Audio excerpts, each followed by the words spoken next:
In the wake of Black Lives Matter protests in both Kenosha and Portland, video uncovered in New York City by the family of a man who was killed by police in New York City earlier this year has invited new scrutiny of the NYPD. So now there was a mentally distressed man uh, who was possibly intoxicated who died following police intervention. And so the Associated Press is reporting that the man Daniel Prude had died on March 30th after he was taken off life support 7 days after an encounter with police in Rochester, New York. So police body cam shows Prude agitated but otherwise unarmed and suffering what appears to be maybe a drug-induced mental episode, getting what is called a spit hood put over his head, and then a police officer shoving him into the ground and then kneeling on his back as he whimpers. And so I'm going to warn you guys, this video is pretty disturbing to watch. Nonetheless, I think it's important so that we can see what happened. Now give me the mace. Give me the mace. Give me the mace. On my mama blood, they flipping over in her grave. I mean that. Look, get the fuck up. Give me that gun. Are you on 5? Give me that gun. Give me that gun, not me. All right. Take this shit off my gun, not me. You're gonna stay down. All right. Take this shit off my face. No, I got him. I'm already in it. Tried to kill me. And Jesus came out of me. My mama flipping over like grave, man. No God. I mean it. Get that feet out my face, man. Listen, I got stupid. Stop. Calm down. Stop. Calm down. Calm down, okay? I mean, get that feet out, man. Get that fool. Get the fuck out. All right, so look, that's tough to watch. So the guy's got some issues, right? So he's probably on something, but at the same time, he didn't do anything dangerous, right? They put a hood on him, and that apparently led to asphyxiation, along with, of course, getting his head shoved into the pavement, and then being kneeled on for at least 2 minutes. So they kneeled on him. You could hear him whimpering. I mean, again, it's incredibly upsetting to watch. But then he stopped moving and started drooling. The officers then removed the hood and the handcuffs, and medics had performed CPR on him. I guess they managed to stabilize his position or his condition somewhat. But then later on, he went to the hospital, died 7 days later. So a medical examiner concluded that Prude's death was a homicide caused by complications of asphyxia in the setting of a physical restraint. And so that, of course, he was being restrained by the officer, and it led to reduced airflow that led to brain damage. And so now, interestingly enough, this report also lists something called excited delirium and acute intoxication by PCP as contributing factors.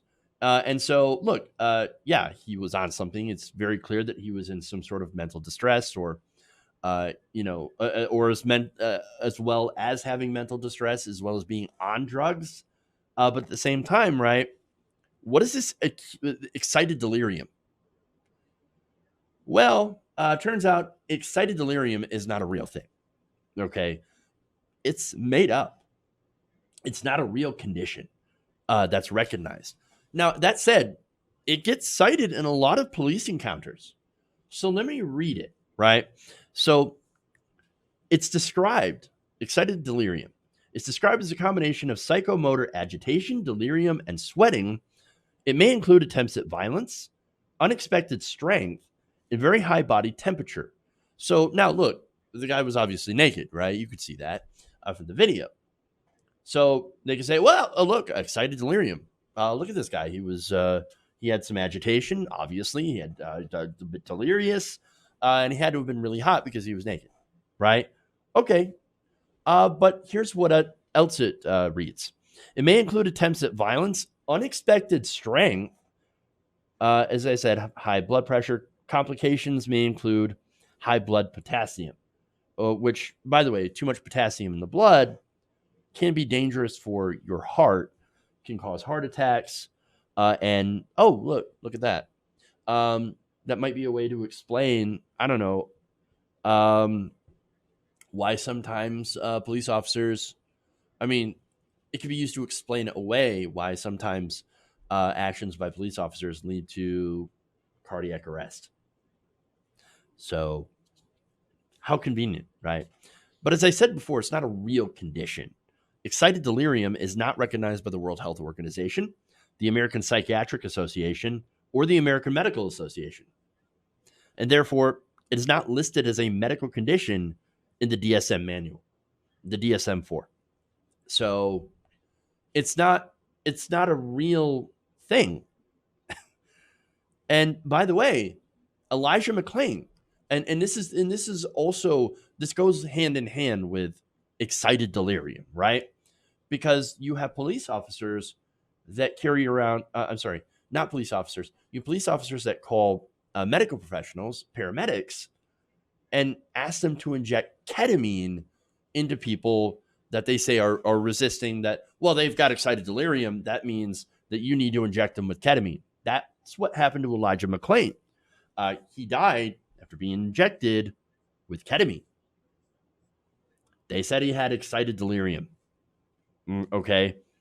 And cops are using that fake condition, I think, in an effort to be lazy, to avoid doing their jobs. I don't feel like restraining this guy. Just go and give him some something, some ketamine, right? Let's do that. Okay.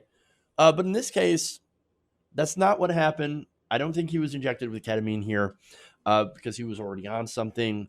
But again, that excited delirium claim just happened to have popped up again. And so I wanted to talk about that. And so, look, he was on something. He had some issues. He had some mental health issues. Rochester police officers actually took Prude into custody for a mental health evaluation around 7 p.m. on March 22nd for suicidal thoughts. That's about 8 hours before the encounter that led to his death.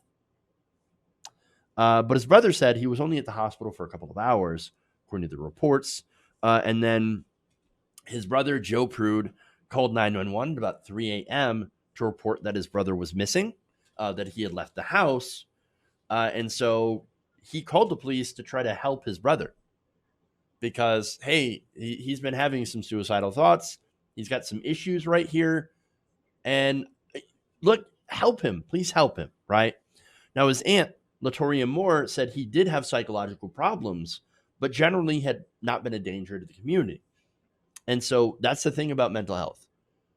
I mean, 1 minute you might look okay, and the next minute you're not going to be okay. And so, and that's the thing, right? And unfortunately, undiagnosed mental health or even diagnosed mental health, but untreated mental health issues can lead to self-medication. And of course, if you self-medicate with PCP, you can have some severe episodes. And that, unfortunately, in this case, seemed to have led to an unfortunate interaction with police who don't know how to deal with this. Now, his aunt said that he was, quote, just a bright, loving person, just family-oriented, always there for us when we needed him, and he never hurt nor harmed anybody. And said of the situation, quote, I didn't know what was the situation, why he was going through what he was going through that night, but I know he didn't deserve to be killed by the police. I placed a phone call for my, and by the way, this is Joe Prude now. He said, quote, I placed a phone call for my brother to get help, not for my brother to get lynched. How did you see him and not directly say, the man is defenseless, buck naked on the ground, he's cuffed up already. Come on, how many more brothers got to die for society to understand that this needs to stop? So, look, I feel like this is an example of cops being over their head, right? Defund the police and actually use that money to fund mental health. Again, the NYPD has larger funding than some small nations. billions of dollars. You could take some of that money and put it into mental health care. That's it. I mean, look, the man needed help and the police were not equipped to give it that kind of help. I mean, why do we even have police officers that are dealing with mental health issues anyway? They shouldn't be dealing with this at all, because every time they do, we're sending police officers into situations they're not trained to handle. And in a lot of cases, somebody dies. Look, police officers are trained to subdue dangerous criminals, right? That's the whole point. They're not meant to subdue the mentally ill. Not somebody having a mental breakdown and then taking drugs was probably in the process of having that mental breakdown and probably did the drugs as a result. They're not trained to render aid, okay? Because in a lot of cases they don't render aid. All right. They're the wrong people to call. Joe Prude found that out when he called the police to try to get his brother some help. And so, look, cops, I've said this before, and this isn't a diss at cops, right? It's not a dig. It's simply what they're supposed to do. Cops are there to protect property. That's their whole point. That's the existence of the police. If your property's in danger, 911, call the cops. That's what they're there for. And they will protect the shit out of your property. And because that's what they're there for. But if you're worried about a mentally ill family member, if you want them to survive whatever they're going through, for the love of God, do not call the cops. Because more often than not, you're going to have stuff like this. You're going to have police officers that are poorly trained to deal with the mentally ill end up doing what they would to a criminal, subduing them in a way that does more harm than good. Okay, they make that situation worse. What we need to have are people that are trained specifically to respond to, mental health emergencies. Okay, that's not necessarily paramedics, because they deal with health emergencies, and definitely not cops who deal with property emergencies. Okay, and that's what that's about. This is why, cases like this back up the argument that we should defund the police. It doesn't mean not have police. It means restrict the police to their role of protecting property, because that's all that they're trained to do. Okay? You need to have a unit that is built to deal with mental illness, people that are suffering mental episodes. Okay? That unit needs to not be armed with guns. All right? That's the last thing that you should have to answer those emergencies. You need to have a group of people, a department that is dedicated to protecting human life, to save lives, and to protect the people around as well that might not be knowing, might not know what's going on or how to help people that are in the middle of an episode. Okay? They need to deal with these people in a way that protects their lives. Police are not meant to do that. They are the wrong people to call. And so we actually need to defund and help create something new to deal with these emergencies. If you don't, we're going to continue to have these problems.